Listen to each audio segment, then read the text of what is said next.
Hello friends, इस video में हम आपको वो 7 हैबिट्स बताएंगे जिससे आप पर्सनालिटी मैग्नेट बन जाएंगे।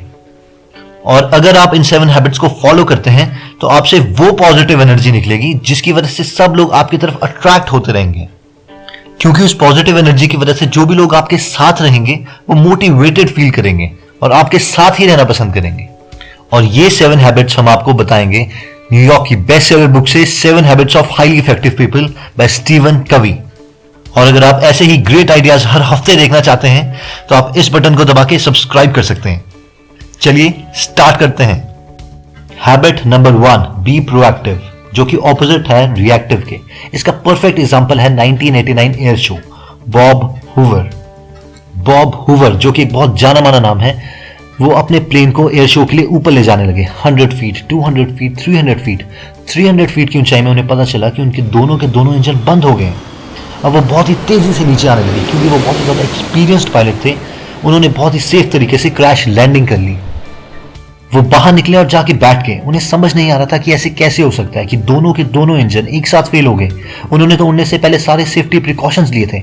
फिर उन्हें डाउट हुआ कहीं ये सब फ्यूल की वजह से तो नहीं।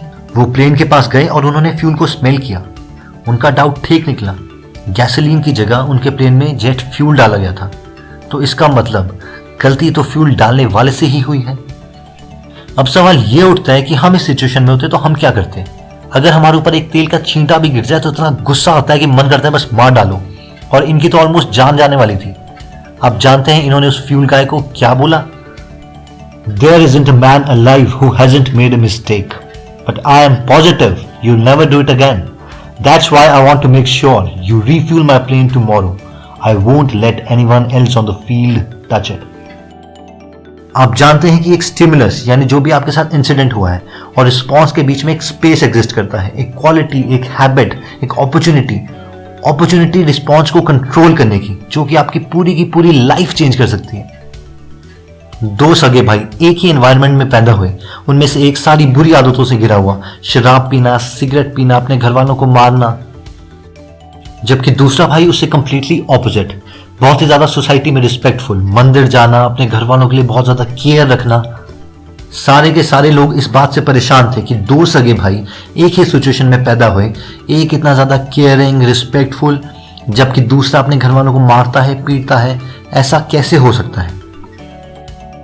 वो सारे लोग शराबी भाई के पास पहुंचे और उससे पूछा कि तू ये कैसे बन गया? तो उसने जवाब दिया, मेरा बाप शराब पीता था, मेरी माँ को मारता था, मैं और क्या बन सकता था। फिर वो सारे लोग दूसरे भाई के पास गए। जानते हैं उसने क्या कहा? उसने भी यही कहा कि मेरा बाप मेरी माँ को मारता था, शराब पीता था, पर उसी वक्त मैंने सोच लिया था कि मेरे साथ ऐसा नहीं होगा। तो दोस्तों याद रखिए, स्टिमुलस और रिस्पॉन्स के बीच में एक स्पेस लाया करता है। अपॉर्चुनिटी वो रिस्पॉन्स चूज करने की जो पूरी की पूरी लाइफ चेंज कर सकती है। Habit 2, begin with and in mind. Imagine कीजिए आप एक फ्यूनरल में जा रहे हैं, वहां पे सब लोग रो रहे हैं। जब आप आगे बढ़ते हैं तो आप देखते हैं वहां पे आपकी लाश पड़ी है। अब आप क्या एक्सपेक्ट करेंगे उन लोगों से? क्या वो आपके बारे में अच्छा बोल रहे होंगे या फिर बुरा? तो जो ये कॉन्सेप्ट है begin with the and in mind, ये बोलता है कि जो भी आप चाहते हैं अपनी लाइफ के एंड में, आप अपना हर एक्शन उसी चीज को अचीव करने में लगाएं। क्या आप जानते हैं कि डेथ बेड लिटरेचर क्या बोलता है? यानी जब रिसर्च हुआ और लोगों से पूछा गया मरने से पहले कि उनको लाइफ में किस बात का रिग्रेट है, तो उन सब ने एक ही जवाब दिया कि क्यों उन्होंने अपने ड्रीम्स चेज नहीं करे, किस बात से वो डर रहे थे। अगर हम लॉजिकली देखें तो गोल को अचीव करने का एक सिंपल फंडा है, एक्शन। अगर हम एक्शन ले लें और वो गलत भी हो जाए तो क्या है, हमें सिर्फ उस एक्शन को ठीक करना है, अपनी अप्रोच चेंज करनी है और दोबारा से उस गोल को चेज करना है और फाइनली वो गोल मिल ही जाएगा। हमें समझ नहीं आता कि हम गलतियों से इतना डरते क्यों हैं, जबकि हम सीखते ही गलतियों से हैं। इवन की शर्ट का बटन बांधना हमने गलतियों से सीखा है, शू का लेस बांधना गलतियों से सीखा है, इवन की चलना भी हमने गलतियों से सीखा है। हमारा माइंड ऐसे ही सीखता है, आइट्रेशन से। गलती करना, उसे फिर दोबारा से सुधारना, फिर गलती करना, फिर सुधारना, और कम से कम 20, 40, 50 बार गलतियां करके ही हम सीखते हैं। लेकिन हम एकदम इससे ऑपोजिट करते हैं। हम गोल से मुंह मोड़ लेते हैं और बहाने मारने लगते हैं। I have kids, I am poor, I don't have money, there is no opportunity here, blah blah blah. But who gives a shit. हमें एक चीज याद रखनी चाहिए कि जिस दिन हम मरें हमारी आंखों में वो रिग्रेट नहीं होना चाहिए। फाइनली दोस्तों, हम आपसे यही कहना चाहेंगे कि begin with the and in mind.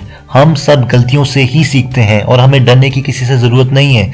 हम कंप्यूटर नहीं है कि हमारे में सीडी लोड करेंगे और हम काम करने लग जाएंगे।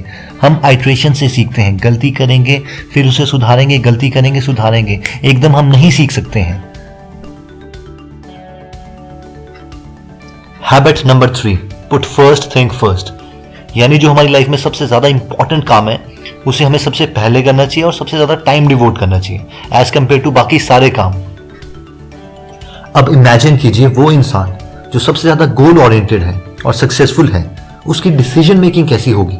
ये लोग अपनी जिंदगी का डिसीजन इस तरीके से लेते हैं ताकि उनका हर एक स्टेप उनको उनके गोल की तरफ ले जाए। डिसीजंस जैसे कि इवन फ्रेंड्स के साथ यूजलेस ड्रिंक्स या कॉफी भी इग्नोर करनी पड़े, फिर चाहे उनका वो फ्रेंड्स के साथ यूजलेस चैटिंग हो या 12-12 घंटे तक बिस्तर में बेफजूल का सोना। इसी तरह ही अपने पूरे दिन का मैक्सिमम टाइम अपने गोल को अचीव करने में ही लगाते हैं, ना कि किसी और यूजलेस चीज में, क्योंकि अपने गोल की इंपॉर्टेंस जानते हैं। जबकि अगर हम अपनी बात करें तो हम गोल से ओरिएंटेड सारे एक्शंस को इग्नोर करते रहते हैं। फ्रेंड्स के साथ घंटों तक यूजलेस चैटिंग करते रहेंगे या फिर ड्रिंक्स पीते पीते बहुत टाइम वेस्ट कर देते हैं और फाइनली फ्रस्ट्रेट हो जाते हैं। हमें ये समझना होगा कि अगर हमें सक्सेसफुल होना है तो लाइफ में हमें यूजलेस चीजों को नो बोलने की आदत डालनी होगी। और आप क्या जानते हैं, इस पूरी हैबिट पे एक बुक लिखी जा चुकी है, don't say yes if you want to say no. वैसे हमें इस हैबिट की ज्यादा परवाह मानने की जरूरत नहीं है अगर हमें पक्का यकीन है कि हमने 700-800 साल तो पक्का जीना ही है। अब हम में से कई लोग ये बोल रहे होंगे कि हम अपने फ्रेंड्स के साथ चाय भी ना पिएं, थोड़ी देर बातें भी ना करें या फिर अपने फेवरेट टीवी शोज भी ना देखें। चलिए थोड़ी कैलकुलेशंस करते हैं। आपको पता है अगर आप हर रोज सिर्फ 15 मिनट भी निकालें तो एक साल में आपके पास 5475 मिनट बचेंगे, यानी कि 91.25 आवर्स। और अगर आप 15-15 मिनट के 4 सेट हर रोज निकालें तो एक साल में आपके पास 365 आवर्स बचेंगे। और अगर किसी तरह आप 15 मिनट के 11 सेट्स हर रोज निकाल पाएं तो एक साल में आपके पास 1000 घंटों से भी ज्यादा समय बचेगा। आपको पता है रिसर्च क्या कहती है कि अगर हम किसी भी एक स्किल को 300 से 500 आवर्स का अगर समय देते हैं तो उसमें हम अच्छे हो जाते हैं। 500 से 1000 आवर का समय अगर हम किसी चीज को देते हैं तो उसमें हम बहुत अच्छे हो जाते हैं। और अगर 1000 से 10,000 आवर का समय हम किसी भी एक स्किल को दे दें तो हम उसमें एक्स्ट्रा ऑर्डिनरी हो जाएंगे, जैसे कि AR रहमान, सचिन तेंदुलकर, आइंस्टाइन। इसका मतलब अगर हमें किसी भी स्किल में बहुत अच्छा होना है तो हमें हर रोज 1-1.25 साल तक 15 मिनट के सिर्फ 4 सेट बचाने हैं। 15 मिनट के सिर्फ 4 सेट, और हम 15-15 मिनट कितनी आसानी से वेस्ट कर देते हैं। अब हमें डिसाइड करना है कि हम कौन सा इंसान बनना चाहते हैं। वो कि जो बोलता है यार अभी 7:45 हुए हैं, 8 बजे तो हमने जाना है, छोड़ अब कल करेंगे। या फिर यार अभी 7:45 हुए हैं, जाना तो हमने 8 बजे, 15 मिनट में कुछ तो करें। Habit number 4, think win win. अगर हम म्यूचुअली किसी के साथ भी काम करना चाहते हैं तो हमारे पास 4 सिचुएशंस अराइज होती हैं, और ये 4 सिचुएशंस हैं lose lose, win lose, lose win और विन विन।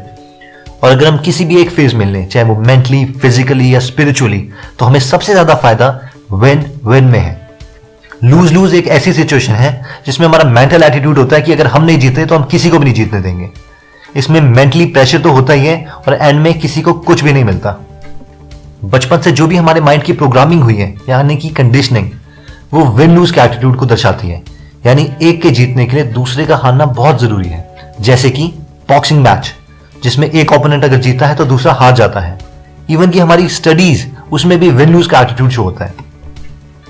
अब फाइनली एग्जांपल आता है विन विन का।